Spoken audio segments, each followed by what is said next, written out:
ಮಿತ್ರರೇ ನಮಸ್ಕಾರ.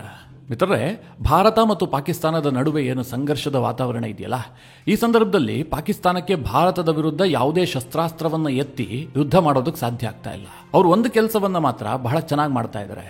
ಅದೇನು ಕೇಳಿದ್ರೆ, ಎಲ್ಲಾ ಕಡೆಯಲ್ಲೂ ಸುಳ್ಳು ಸುದ್ದಿ ಹರಡುವಂತಹದ್ದು. ಡಿಜಿಟಲ್ ವಾರ್ಫೇರ್ ಮೂಲಕವಾಗಿ ಭಾರತವನ್ನ ಕುಗ್ಗಿಸಬೇಕು, ಭಾರತದ ಶಕ್ತಿಯನ್ನು ಅಡಗಿಸಬೇಕು ಅಂತ ಒಂದು ದೊಡ್ಡ ಪ್ರಯತ್ನವನ್ನ ಮಾಡ್ತಾ ಇದ್ದಾರೆ. ಒಂದು ಹಂತದಲ್ಲಿ ಕೆಲ ವಿಚಾರದಲ್ಲಿ ಅವರಿಗೆ ಸಕ್ಸಸ್ ಕೂಡ ಸಿಗ್ತಾ ಇದೆ. ಯಾಕೆಂದ್ರೆ ಪಾಕಿಸ್ತಾನದ ಮಂಕದಿಣ್ಣೆಗಳು ಅದನ್ನೆಲ್ಲ ನಂಬುತ್ತಾ ಇದ್ದಾರೆ. ಮಿತ್ರರೇ, ಭಾರತದ ರಫೇಲ್ ವಿಚಾರವಾಗಿಯೂ ಕೂಡ ಪಾಕಿಸ್ತಾನ ಅಂತಹದೇ ಒಂದು ಸುಳ್ಳು ಸುದ್ದಿಯನ್ನು ಹಬ್ಬಿಸಿ ಬಿಟ್ಟಿದೆ.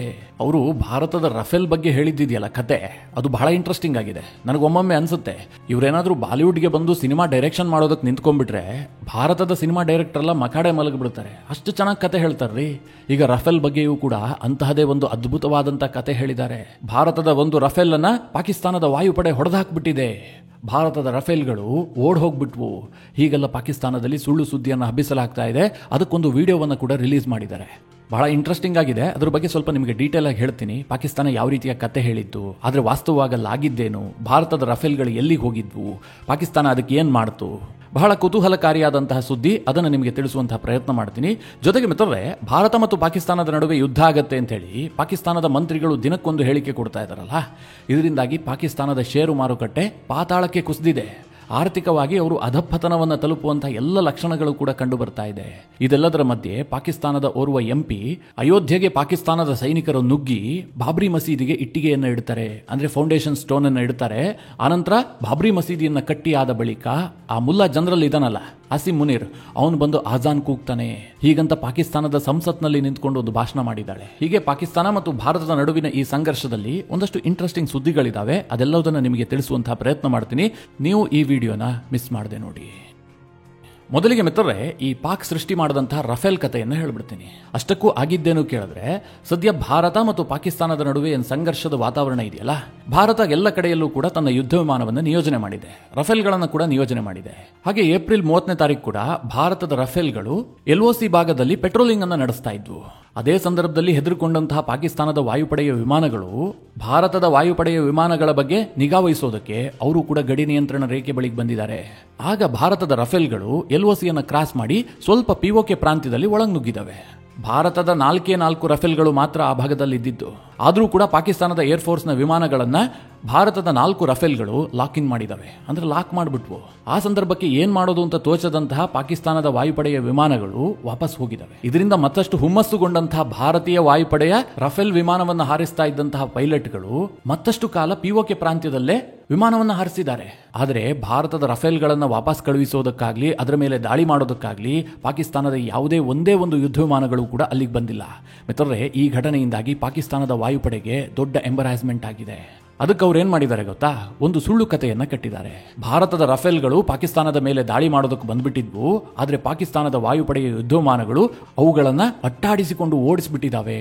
ಅಷ್ಟು ಮಾತ್ರ ಅಲ್ಲ, 4 ರಫೇಲ್ಗಳ ಪೈಕಿ ಒಂದು ರಫೇಲ್ ಅನ್ನ ಪಾಕಿಸ್ತಾನದ ಏರ್ ಫೋರ್ಸ್ ಹೊಡೆದು ಹಾಕಿದೆ. ಆ ರಫೇಲ್ ಪಾಕಿಸ್ತಾನದ POK ಪ್ರಾಂತ್ಯದಲ್ಲಿ ಕ್ರಾಶ್ ಆಗಿದೆ ಅಂತ ಹೇಳಿ ಸುದ್ದಿಯನ್ನು ಪ್ರಕಟಿಸ್ತಾ ಇದ್ದಾವೆ.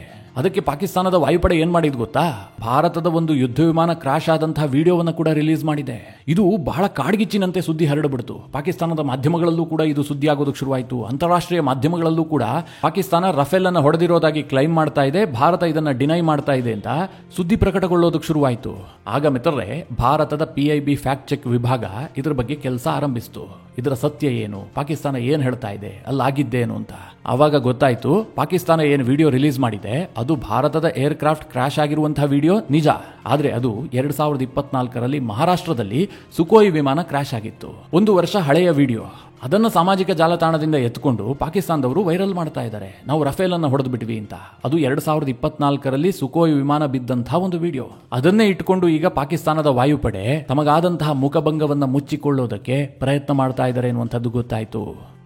ಮಿತ್ರರೇ, ಯೋಚನೆ ಮಾಡಿ, ಸದ್ಯ ಪಾಕಿಸ್ತಾನದ ಪರಿಸ್ಥಿತಿ ಹೇಗಿದೆ ಅಂತಂದ್ರೆ, ತನ್ನ F-16 ಯುದ್ಧ ವಿಮಾನಗಳನ್ನೇ ಅವರು ಗಡಿ ಬಳಿಯಲ್ಲಿ ನಿಯೋಜನೆ ಮಾಡ್ತಾ ಇಲ್ಲ. ಯಾಕಂದ್ರೆ ಅಮೆರಿಕದವರು ಎಚ್ಚರಿಕೆ ಕೊಟ್ಟಿದ್ದಾರೆ, ಭಾರತದ ಬಳಿಯಲ್ಲಿ S-400 ಡಿಫೆನ್ಸ್ ಸಿಸ್ಟಮ್ ಇದೆ, ನೀವೇನಾದ್ರೂ F-16 ಅನ್ನ ತೆಗೆದುಕೊಂಡು ಹೋಗಿದ್ದೆ ಆದ್ರೆ ಅದು ಹೊಡೆದು ಹಾಕುತ್ತೆ.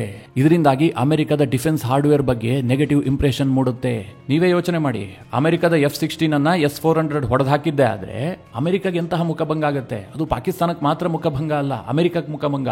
ಯಾಕೆಂದ್ರೆ ರಷ್ಯಾದ ಅತ್ಯಾಧುನಿಕ ಅತ್ಯಾಧುನಿಕವಾದಂತಹ ಏರ್ ಡಿಫೆನ್ಸ್ ಸಿಸ್ಟಮ್ F-16 ಅನ್ನು ಹೊಡೆದಾಕ್ತು. ವಿಶ್ವಮಟ್ಟದಲ್ಲಿ ಬಹಳ ದೊಡ್ಡ ಸುದ್ದಿ ಆಗ್ಬಿಡುತ್ತೆ. ಬಾಲಾಕೋಟ್ ಏರ್ ಸ್ಟ್ರೈಕ್ ಆದ ಬಳಿಕ ಭಾರತ ಮತ್ತು ಪಾಕಿಸ್ತಾನದ ನಡುವೆ ಒಂದು ಸಂಘರ್ಷ ಉಂಟಾಗಿತ್ತಲ್ಲ. ಆ ಸಂದರ್ಭದಲ್ಲಿ ಭಾರತದ ಅಭಿನಂದನ್ ವರ್ಧಮಾನ್ ತನ್ನ ಮಿಗ್-29 ಅನ್ನು ಬಳಸಿಬಿಟ್ಟು ಪಾಕಿಸ್ತಾನದ F-16 ಅನ್ನು ಹೊಡೆದಾಕಿದ್ರು. ಆಗಲೇ ಅಮೆರಿಕ ಪಾಕಿಸ್ತಾನದ ವಿರುದ್ಧ ಸಿಕ್ಕಾಪಟ್ಟೆ ಕೋಪಗೊಂಡಿತ್ತು. ನಿಮಗೆ ವಿಮಾನವನ್ನು ಓಡಿಸೋದಕ್ಕೆ ಬರೋದಿಲ್ಲ ಅಂತ ಆದಮೇಲೆ ನೀವು ತೆಗೆದುಕೊಂಡು ಹೋಗಿದ್ಯಾಕೆ? ನಮ್ಮ F-16 ಇಮೇಜ್ ಅನ್ನು ಯಾಕೋಸ್ಕರವಾಗಿ ಹಾಳು ಮಾಡ್ತಾ ಇದ್ದೀರಿ? ಈ ಮಿಗ್-29 ಬಂದ್ಬಿಟ್ಟು ಓಬೆರಾಯನ್ ಕಾಲದ್ದು. ಅಮೆರಿಕದ F-16 4th generation fighter jet. ಅದನ್ನ ಒಂದು ಮಿಗ್-29 ಹೊಡೆಯಿತು ಅಂತಂದ್ರೆ ಅಮೆರಿಕಾಗೆ ಎಷ್ಟು ದೊಡ್ಡ ಮುಖಭಂಗ ಹೇಳಿ. ಹೀಗಾಗಿ ಅಮೆರಿಕ ಅವತ್ತೇ ಸಿಟ್ಟಾಗಿತ್ತು. ಈಗ ಮತ್ತೆ ಅಂತಹದೇ ತಪ್ಪು ಮಾಡಬೇಡಿ ಅಂತ ಹೇಳಿ ಪಾಕಿಸ್ತಾನಕ್ಕೆ ಎಚ್ಚರಿಕೆಯನ್ನು ಕೊಟ್ಟಿದೆ. ಇದೇ ಕಾರಣದಿಂದಾಗಿ F-16 ಯುದ್ಧ ವಿಮಾನಗಳನ್ನ ಭಾರತದ ಗಡಿಯಿಂದ ಅವರು ಬಹಳ ದೂರ ರವಾನಿಸಿದ್ದಾರೆ. ಇಂತಹ ದುಸ್ಥಿತಿಯನ್ನು ಎದುರಿಸ್ತಾ ಇರುವಂತಹ ಪಾಕಿಸ್ತಾನ ಭಾರತದ ರಫೇಲ್ ಅನ್ನ ಹೊಡೆದುರುಳಿಸ್ತಂತೆ, ಭಾರತದ ರಫೇಲ್ಗಳು ಹೆದರ್ಕೊಂಡು ಓಡೋಗ್ಬಿಟ್ಟುವಂತೆ ಎಂತೆಂಥ ಕತೆ ಕಟ್ತಾ ಇದ್ದಾರ್ರಿ. ಆದರೆ ಈ ಬಗ್ಗೆ ಸ್ವಲ್ಪ ಅಧ್ಯಯನ ನಡೆಸಿದಾಗ ಕೆಲವೊಂದಷ್ಟು ವಿಚಾರಗಳು ಬೆಳಕಿಗೆ ಬರ್ತಾ ಇದೆ. ಅದೇನು ಕೇಳಿದ್ರೆ, ಪಾಕಿಸ್ತಾನದ ಪ್ರಧಾನಿ ಶಾಬಾಜ್ ಶರೀಫ್ ಅವರು ಇತ್ತೀಚೆಗೆ, ಅಂದ್ರೆ ಈ ಸಂಘರ್ಷ ಆರಂಭವಾದ ಬಳಿಕ ಜಿರಿಯನ್ ಡಾಕ್ಟರಿನ್ಗೆ ಗ್ರೀನ್ ಸಿಗ್ನಲ್ ಅನ್ನು ಕೊಟ್ಟಿದ್ದಾರೆ. ಪಾಕಿಸ್ತಾನದ ರಕ್ಷಣಾ ವ್ಯವಸ್ಥೆಯಲ್ಲಿರುವಂತಹ ಒಂದು ನಿಯಮ ಇದು. ಅದೇನು ಹೇಳುತ್ತೆ ಕೇಳಿದ್ರೆ, ಒಂದು ವೇಳೆ ಪಾಕಿಸ್ತಾನದ ಮೇಲೆ ಶತ್ರು ದೇಶ ದಾಳಿ ಮಾಡುವಂತಹದ್ದು ನಿಶ್ಚಿತ, ಆ ರೀತಿಯಾದಂತಹ ಇನ್ಪುಟ್ಗಳು ಅವರಿಗೆ ಖಚಿತವಾಗಿ ಸಿಕ್ಕಿದ್ದೆ ಆದ್ರೆ ಅಂತಹ ಸಂದರ್ಭದಲ್ಲಿ ಪಾಕಿಸ್ತಾನವೇ ಮುಂಚಿತವಾಗಿ ಆ ದೇಶದ ಮೇಲೆ ಅಟ್ಯಾಕ್ ಮಾಡೋದಕ್ಕೆ ಒಂದು ನಿಯಮ ಮಾಡಿಕೊಂಡಿದ್ದಾರೆ. ಅದನ್ನೇ ಜಿರಿಯನ್ ಡಾಕ್ಟ್ರಿನ್ ಅಂತ ಅವರು ಕರೀತಾರೆ. ಅದಕ್ಕೆ ಪಾಕಿಸ್ತಾನದ ಪ್ರಧಾನಿ ಶಾಬಾಜ್ ಶರೀಫ್ ಗ್ರೀನ್ ಸಿಗ್ನಲ್ ಕೊಟ್ಟಿದ್ರು. ಹೀಗಾಗಿ ಪಾಕಿಸ್ತಾನದ ಏರ್ಫೋರ್ಸ್ ತನ್ನ ಯುದ್ಧ ವಿಮಾನಗಳನ್ನು ಬಳಸಿಕೊಂಡು LOCಯನ್ನು ದಾಟಿ ಒಂದಷ್ಟು ದಾಳಿ ಮಾಡಬೇಕು ಅನ್ನುವಂತಹ ಒಂದು ಪ್ರಯತ್ನವನ್ನ ಮಾಡಿದ್ದಿರಬಹುದು. ಆದರೆ ಅಲ್ಲೇ ಪೆಟ್ರೋಲಿಂಗ್ ಅನ್ನು ನಡೆಸ್ತಾ ಇದ್ದಂತಹ ಭಾರತೀಯ ವಾಯುಪಡೆಯ ರಫೇಲ್ ಯುದ್ಧ ವಿಮಾನಗಳಿಗೆ ಇದು ತಿಳಿದಿದೆ. ಹೀಗಾಗಿ ಭಾರತೀಯ ಪೈಲಟ್ಗಳು ಪಾಕಿಸ್ತಾನದ ಫೈಟರ್ ಜೆಟ್ಗಳನ್ನು ಓಡಿಸ್ಕೊಂಡು ಹೋಗಿದ್ದಾರೆ. ಆ ಸಂದರ್ಭದಲ್ಲಿ ದಿಕ್ಕು ತೋಚದಂತಾಗಿ ಅವರು ವಾಪಸ್ ಹೋಗ್ಬಿಟ್ಟಿದ್ದಾರೆ. ಭಾರತೀಯ ಫೈಟರ್ ಜೆಟ್ಗಳನ್ನು ಹಾರಿಸ್ತಾ ಇದ್ದಂತಹ ಭಾರತದ ಪೈಲಟ್ಗಳು ಹೇಗಿದ್ರು LOCಯನ್ನು ಕ್ರಾಸ್ ಮಾಡಿ ಒಳಗೆ ಬಂದಿದ್ದೀವಲ್ಲ ಅಂತ ಹೇಳಿ ಅಲ್ಲೊಂದಷ್ಟು ಕಾಲ ತಮ್ಮ ವಿಮಾನವನ್ನು ಹಾರಿಸಿದ್ದಾರೆ. ಇದನ್ನ ತಡೆಯೋದಕ್ಕಾಗದೇ ಇದ್ದಂತಹ ಪಾಕಿಸ್ತಾನದ ವಾಯುಪಡೆಗೆ ದೊಡ್ಡ ಎಂಬರಾಸ್ಮೆಂಟ್ ಆಗಿದೆ. ಇದೇ ಕಾರಣದಿಂದ ಅವರು ಈ ಸುಳ್ಳು ಕತೆ ಕಟ್ಟಿದ್ದಾರೆ ಎನ್ನುವಂತಹ ನಿಜಾಂಶ ಈಗ ಬಯಲಾಗ್ತಾ ಇದೆ. ಸದ್ಯ ಮಿತ್ರರೇ, ಪಾಕಿಸ್ತಾನ ಎಷ್ಟರ ಮಟ್ಟಿಗೆ ಸುಳ್ಳು ಹೇಳ್ತಾ ಇದೆ ಅಂತಂದ್ರೆ ನೀವು ಊಹೆ ಮಾಡೋದಕ್ಕೂ ಸಾಧ್ಯ ಇಲ್ಲ. ಪಾಕಿಸ್ತಾನದ ರಕ್ಷಣಾ ಮಂತ್ರಿಯೇ ಹೇಳಿದ್ನಲ್ಲ, ಭಾರತದಲ್ಲಿ 15 ದಿನದಲ್ಲಿ ಚುನಾವಣೆ ಇದೆ, ಅದಕ್ಕೋಸ್ಕರವಾಗಿ ನಮ್ಮ ಮೇಲೆ ದಾಳಿ ಮಾಡ್ತಾ ಇದ್ದಾರೆ ಅಂತ. ನಿಮಗೆ ಗೊತ್ತಿದೆ ಭಾರತದಲ್ಲಿ ಎಷ್ಟು ದಿನಕ್ಕೆ ಚುನಾವಣೆ ಇದೆ, ಯಾವಾಗಿರುವಂತಹದ್ದು ಚುನಾವಣೆ ಎಲ್ಲ ಇಡೀ ಜಗತ್ತಿಗೆ ಗೊತ್ತಿರುವಂತಹ ವಿಚಾರ. ಆದರೆ ಪಾಕಿಸ್ತಾನದ ಒಬ್ಬ ರಕ್ಷಣಾ ಸಚಿವ ಈ ರೀತಿಯಾದಂತಹ ಬೇಜವಾಬ್ದಾರಿ ಹೇಳಿಕೆಯನ್ನು ಕೊಟ್ಟಿದ್ದ. ಈ ಕೈಲಾಗದೇ ಇದ್ದವರು ಮೈ ಪರಿಚಿಕೊಳ್ತಾರಲ್ಲ, ಆ ಸ್ಥಿತಿಯಲ್ಲಿ ಪಾಕಿಸ್ತಾನ ಇದೆ. ಅವರು ಕೇವಲ ಸುಳ್ಳು ಸುದ್ದಿಯನ್ನು ಮಾತ್ರ ಹಬ್ಬಿಸುವಂತಹದ್ದು. ಎಷ್ಟರ ಮಟ್ಟಿಗೆ ಪಾಕಿಸ್ತಾನದ ಟೆಕ್ಸ್ಟ್ ಬುಕ್ಗಳು ಮತ್ತು ಅಲ್ಲಿನ ಮೀಡಿಯಾಗಳು ಪಾಕಿಸ್ತಾನದ ಸರ್ಕಾರದ ಕಂಟ್ರೋಲ್ನಲ್ಲಿದೆ ಅಂತಂದ್ರೆ, ಪಾಕಿಸ್ತಾನ ಸರ್ಕಾರ ಏನು ಹೇಳುತ್ತೋ ಅದೆಲ್ಲದನ್ನು ಕೂಡ ಅವರು ಪಬ್ಲಿಷ್ ಮಾಡ್ತಾರೆ. ಹೀಗಾಗಿ ಪಾಕಿಸ್ತಾನದ ಯುವಕರು ದೊಡ್ಡ ಶಿಖಾಮಣಿಗಳಾಗಿರೋದು. ಮೊನ್ನೆ ನಾನು ಹೀಗೆ ಪಾಕಿಸ್ತಾನದ ಕೆಲ ವಿಡಿಯೋಗಳನ್ನು ನೋಡುತ್ತಿರುವಂತಹ ಸಂದರ್ಭದಲ್ಲಿ ಓರ್ವ ಜರ್ನಲಿಸ್ಟ್ ಪಾಕಿಸ್ತಾನದ ಯೂನಿವರ್ಸಿಟಿಗೆ ಹೋಗಿ ಅಲ್ಲಿನ ಕೆಲ ವಿದ್ಯಾರ್ಥಿಗಳನ್ನು ಸೇರಿಸಿಕೊಂಡು ಚಿಟ್ ಚಾಟ್ ಮಾಡಿದ್ದಾನೆ. ಅಂದ್ರೆ ಪ್ರತಿಯೊಬ್ಬರನ್ನು ಕೂಡ ಮಾತನಾಡಿಸುವಂತಹ ಒಂದು ಪ್ರಯತ್ನ ಮಾಡಿದ್ದಾನೆ. ಆ ಸಂದರ್ಭದಲ್ಲಿ ಅಲ್ಲಿದ್ದಂತಹ ಕೆಲ ವಿದ್ಯಾರ್ಥಿಗಳು ಹೇಳಿದ್ದನ್ನು ಕೇಳಿ ನನಗೆ ಬಹಳ ಪರಮಾಶ್ಚರ್ಯ ಆಯಿತು. ಒಬ್ಬ ವಿದ್ಯಾರ್ಥಿ ಹೇಳ್ತಾನೆ, ಭಾರತ ಪಾಕಿಸ್ತಾನದ ಮೇಲೆ ಯುದ್ಧ ಮಾಡಬೇಕಾದ್ರೆ 100 ಬಾರಿ ಯೋಚನೆ ಮಾಡಬೇಕು. ಯಾಕೆಂತಂದ್ರೆ ಭಾರತ ಈ ಹಿಂದೆ ಎಷ್ಟು ಬಾರಿ ಪಾಕಿಸ್ತಾನದ ಮೇಲೆ ಯುದ್ಧ ಮಾಡಿದೆಯೋ ಅಷ್ಟು ಬಾರಿಯೂ ಕೂಡ ಪಾಕಿಸ್ತಾನ ತಕ್ಕ ಉತ್ತರ ಕೊಟ್ಟಿದೆ. ಪಾಕಿಸ್ತಾನ ಎಲ್ಲ ಯುದ್ಧವನ್ನ ಜಯಿಸಿದೆ. ಹೀಗಂತ ಒಬ್ಬ ವಿದ್ಯಾರ್ಥಿ ಹೇಳ್ತಾ ಇದ್ದಾನೆ. ಮಿತ್ರರೇ, ಅವನೇನು 2-3ನೇ ಕ್ಲಾಸ್ ಓದ್ತಾ ಇದ್ದಂತಹ ವಿದ್ಯಾರ್ಥಿ ಅಲ್ಲ, ಯೂನಿವರ್ಸಿಟಿಯಲ್ಲಿ ವ್ಯಾಸಂಗ ಮಾಡ್ತಾ ಇದ್ದಂತಹ ವಿದ್ಯಾರ್ಥಿ. ಅಂತಹ ಒಬ್ಬ ಸೀನಿಯರ್ ವಿದ್ಯಾರ್ಥಿಗೆ ಪಾಕಿಸ್ತಾನ ಭಾರತದ ವಿರುದ್ಧವಾಗಿ ಎಷ್ಟು ಬಾರಿ ಸೋತಿದೆ ಅನ್ನುವಂಥದ್ದೇ ಗೊತ್ತಿಲ್ಲ. ಹಾಗಾದ್ರೆ ಈ ಬಾಂಗ್ಲಾದೇಶ ಇದೆಯಲ್ಲ, ಇದೇನು ಪಾಕಿಸ್ತಾನದ ಗೆಲುವಿನ ಸಾಕ್ಷಿ ದಿಬ್ಬವ? 1971ರ ಯುದ್ಧವನ್ನ ಭಾರತದ ವಿರುದ್ಧ ಗೆದ್ದಿದ್ದಕ್ಕಾಗಿ ಬಾಂಗ್ಲಾದೇಶಕ್ಕೆ ಪಾಕಿಸ್ತಾನ ಸ್ವಾತಂತ್ರ್ಯ ಕೊಡ್ತಾ? ಅಂತಹ ಕಗ್ಗತ್ತಲೆಯಲ್ಲಿರುವಂತಹ ಪಾಕಿಸ್ತಾನ ಇನ್ನೇನ್ ಮಾಡೋದಕ್ಕೆ ಸಾಧ್ಯ? ಸುಳ್ಳು ಸುದ್ದಿಯನ್ನ ಮಾತ್ರ ಅವರು ನಿರಂತರವಾಗಿ ಪ್ರಸಾರ ಮಾಡ್ತಾರೆ. ಹೀಗಾಗಿ ಮಿತ್ರರೇ, ನಿಮ್ಮ ಜವಾಬ್ದಾರಿ ಜಾಸ್ತಿ ಇರುತ್ತೆ. ಯಾವುದೇ ಸುದ್ದಿ ಬಂದರೂ ಕೂಡ ಅದರ ಸೋರ್ಸ್ ಏನು, ಅಧಿಕೃತವಾಗಿ ಹೇಳ್ತಾ ಇದ್ದಾರಾ ಇಲ್ವಾ, ಇದ್ರ ಬಗ್ಗೆ ನೀವು 100 ಬಾರಿ ಯೋಚಿಸಬೇಕು. ಮುಖ್ಯವಾಗಿ ಫೇಸ್ಬುಕ್, ಇನ್ಸ್ಟಾಗ್ರಾಮ್ನಲ್ಲಿ ಬರುವಂತಹ ವಿಡಿಯೋಗಳ ಬಗ್ಗೆ ಬಹಳ ಜಾಗರೂಕತೆಯಿಂದ ಇರಿ. ಶೇರ್ ಮಾಡುವ ಬಗ್ಗೆ 100 ಬಾರಿ ಯೋಚನೆ ಮಾಡಿ. ಪಾಕಿಸ್ತಾನ ಸುಳ್ಳು ಸುದ್ದಿ ಹಬ್ಬಿಸ್ತಿರೋದು ಇದಿಷ್ಟು ಮಾತ್ರ ಅಲ್ಲ. ಮೊನ್ನೆ ಪೆಹಲ್ಗಾಮ್ನಲ್ಲಿ ದಾಳಿ ನಡೀತಲ್ಲ, ಆ ದಾಳಿಗೆ ಭಾರತದಲ್ಲಿ ತಲೆದಂಡ ಆಗಿದೆ ಅಂತ ಒಂದು ಸುದ್ದಿ ಹಬ್ಬಿಸಿದ್ರು. ಯಾಕೆ ಕೇಳಿದ್ರೆ, ಭಾರತದ ಉತ್ತರ ವಿಭಾಗದ ಲೆಫ್ಟಿನೆಂಟ್ ಜನರಲ್ ಆಗಿದ್ದಂತಹ ಸುಚೀಂದ್ರ ಕುಮಾರ್ ಅವರನ್ನ ಭಾರತ ಸರ್ಕಾರ ತೆಗೆದುಹಾಕಿಬಿಟ್ಟಿದೆ. ಅವರನ್ನ ಸಸ್ಪೆಂಡ್ ಮಾಡಲಾಗಿದೆ ಅಂತ ಸುದ್ದಿ ಪ್ರಕಟಿಸಲಾಯಿತು. ಆದರೆ ಅಂತಿಮವಾಗಿ PIB ಫ್ಯಾಕ್ಟ್ ಚೆಕ್ನಲ್ಲಿ ತಿಳಿದಿದ್ದೇನು ಕೇಳಿದ್ರೆ, ಲೆಫ್ಟಿನೆಂಟ್ ಜನರಲ್ ಸುಚೀಂದ್ರ ಕುಮಾರ್ ಅವರ ಸೇವಾವಧಿ ಏಪ್ರಿಲ್ 30ನೇ ತಾರೀಕು ಮುಕ್ತಾಯ ಆಗಿದೆ. ಅವರು ನಿವೃತ್ತಿ ಹೊಂದಿದ್ದಾರೆ. ಅವರ ಜಾಗಕ್ಕೆ ಲೆಫ್ಟಿನೆಂಟ್ ಜನರಲ್ ಪ್ರತೀಕ್ ವರ್ಮಾ ಅವರನ್ನ ಉತ್ತರ ವಲಯದ ಕಮಾಂಡರ್ ಆಗಿ ನಿಯೋಜನೆಗೊಳಿಸಲಾಗಿದೆ. ಆದರೆ ಪಾಕಿಸ್ತಾನದಲ್ಲಿ ಮಾತ್ರ ಪೆಹಲ್ಗಾಮ್ ದಾಳಿಗೆ ಭಾರತೀಯ ಸೇನಾಧಿಕಾರಿಯನ್ನು ಹೊಣೆ ಮಾಡಲಾಗಿದೆ ಅಂತ ಸುದ್ದಿ ಪ್ರಕಟಿಸಲಾಗ್ತಾ ಇದೆ. ಒಂದು ಕಡೆ ಪಾಕಿಸ್ತಾನದಲ್ಲಿ ಈ ರೀತಿಯ ಸುಳ್ಳು ಸುದ್ದಿಯನ್ನು ಹಬ್ಬಿಸಲಾಗ್ತಾ ಇದೆ. ಇನ್ನೊಂದು ಕಡೆಯಲ್ಲಿ ಅಲ್ಲಿನ ಸರ್ಕಾರದ ಮಂತ್ರಿಗಳು ಕೂಡ ಭಾರತ ಇವತ್ತು ದಾಳಿ ಮಾಡುತ್ತೆ, ಮುಂದಿನ 24 ಗಂಟೆಗಳಲ್ಲಿ ದಾಳಿ ಮಾಡುತ್ತೆ, 36 ಗಂಟೆಗಳಲ್ಲಿ ದಾಳಿ ಮಾಡುತ್ತೆ, ಈ ರೀತಿಯಾಗಿ ಪ್ರೆಸ್ ಮೀಟ್ ಮಾಡೇ ಹೇಳೋದಕ್ಕೆ ಶುರು ಮಾಡಿದ್ದಾರೆ. ಆದರೆ ನಿಮಗೆ ನೆನಪಿರಲಿ, ಭಾರತ ಸರ್ಕಾರ ಇದುವರೆಗೂ ಕೂಡ ಪಾಕಿಸ್ತಾನದ ಬಗ್ಗೆ ದಾಳಿ ಮಾಡುವಂತಹ ಒಂದೇ ಒಂದು ಮಾತನ್ನು ಕೂಡ ಆಡಿಲ್ಲ. ನಮ್ಮ ಪ್ರಧಾನಮಂತ್ರಿಗಳು ಮಾತನಾಡಿಲ್ಲ, ನಮ್ಮ ಸೇನೆ ಮಾತನಾಡಿಲ್ಲ, ನಮ್ಮ ರಕ್ಷಣಾ ಸಚಿವರು ಕೂಡ ಮಾತನಾಡಿಲ್ಲ. ಆದರೂ ಪಾಕಿಸ್ತಾನದ ಮಂತ್ರಿಗಳು ಈ ರೀತಿಯಾಗಿ ನಿರಂತರವಾಗಿ ಪ್ರೆಸ್ ಮೀಟ್ ಮಾಡಿ ಹೇಳೋದಕ್ಕೆ ಶುರು ಮಾಡಿದ್ದಾರೆ. ಇದರಿಂದಾಗಿ ಪಾಕಿಸ್ತಾನದ ಷೇರು ಮಾರುಕಟ್ಟೆ ಪಾತಾಳಕ್ಕೆ ಕುಸಿಯೋದಕ್ಕೆ ಶುರು ಮಾಡಿದೆ. ನಿನ್ನೆ ಒಂದೇ ದಿನ ಪಾಕಿಸ್ತಾನದ ಷೇರು ಮಾರುಕಟ್ಟೆ ಬರೋಬ್ಬರಿ 3,545 ಅಂಕಗಳ ಕುಸಿತವನ್ನು ದಾಖಲಿಸಿದೆ. ಇವತ್ತು ಮಿತ್ರರೇ, ಪಾಕಿಸ್ತಾನದ ಷೇರು ಮಾರುಕಟ್ಟೆ ಅತ್ಯಂತ ವರ್ಸ್ಟ್ ಷೇರು ಮಾರುಕಟ್ಟೆ. ವಿಶ್ವದಲ್ಲಿ ಅದಕ್ಕೊಂದು ಸ್ಥಾನಮಾನವೇ ಇಲ್ಲ. ಇವತ್ತು ವಿಶ್ವದಲ್ಲಿ ನಂಬರ್ 1 ಷೇರು ಮಾರುಕಟ್ಟೆ ಯಾವುದು ಕೇಳಿದ್ರೆ US-ನದ್ದು, 2ನೇ ಸ್ಥಾನದಲ್ಲಿರುವಂಥದ್ದು ಚೀನಾ, 3ನೇ ಸ್ಥಾನದಲ್ಲಿ ಜಪಾನ್ ಇದೆ, 4ನೇ ಸ್ಥಾನದಲ್ಲಿ ಹಾಂಗ್ಕಾಂಗ್ ಇದೆ, 5ನೇ ಸ್ಥಾನದಲ್ಲಿರುವಂಥದ್ದು ನಮ್ಮ ಭಾರತದ ಷೇರು ಮಾರುಕಟ್ಟೆ. ಆ ಲೀಸ್ಟ್ನಲ್ಲಿ ಪಾಕಿಸ್ತಾನವನ್ನು ನಿಮಗೆ ಹುಡುಕಿದ್ರೂ ಸಿಗೋದಿಲ್ಲ. ಅವರ ಸ್ಥಾನ ಬಾಂಗ್ಲಾದೇಶ, ನೇಪಾಳಕ್ಕಿಂತಲೂ ಕೆಳಗಿದೆ. ಅಷ್ಟು ಹೀನಾಯ ಪರಿಸ್ಥಿತಿಯಲ್ಲಿ ಪಾಕಿಸ್ತಾನ ಇದೆ. ಜೊತೆಗೆ ಈ ರೀತಿಯಾಗಿ ಯುದ್ಧದ ಸನ್ನಿವೇಶದಿಂದಾಗಿ ಪಾಕಿಸ್ತಾನದ ಷೇರು ಮಾರುಕಟ್ಟೆ ಇನ್ನೂ ಪಾತಾಳಕ್ಕೆ ಕುಸಿತ ಕಾಣ್ತಾ ಇದೆ.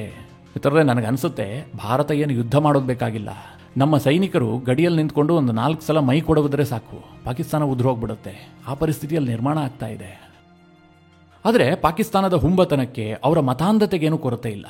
ಪಾಕಿಸ್ತಾನದ ಸಂಸದೆ ಪಲ್ವಾಷಾ ಮೊಹಮ್ಮದ್ ಅನ್ನುವಂಥ ಒಬ್ಬ ಮೂರ್ಖ ಸಂಸದೆ ಪಾಕಿಸ್ತಾನದ ಸಂಸತ್ನಲ್ಲಿ ನಿಂತ್ಕೊಂಡು ಒಂದು ಭಾಷಣ ಮಾಡಿದ್ದಾಳೆ. ಆಕೆ ಏನು ಹೇಳಿದ್ದಾಳೆ ಅಂತಂದರೆ, ಭಾರತದ ಅಯೋಧ್ಯೆ ಇದೆಯಲ್ಲ, ರಾಮ ಮಂದಿರ ಇರುವಂತಹ ಜಾಗ, ಅಲ್ಲಿಗೆ ಪಾಕಿಸ್ತಾನದ ಸೈನಿಕರು ನುಗ್ಗುತ್ತಾರೆ, ಅಲ್ಲಿ ಬಾಬ್ರಿ ಮಸೀದಿಗೆ ಇಟ್ಟಿಗೆ ಇಡ್ತಾರೆ. ಅಂದರೆ ಬಾಬ್ರಿ ಮಸೀದಿಯನ್ನು ಕಟ್ಟೋದಕ್ಕೆ ಫೌಂಡಿಂಗ್ ಸ್ಟೋನನ್ನು ಪಾಕಿಸ್ತಾನದ ಸೈನಿಕರು ಇಡ್ತಾರೆ ಅಂತ.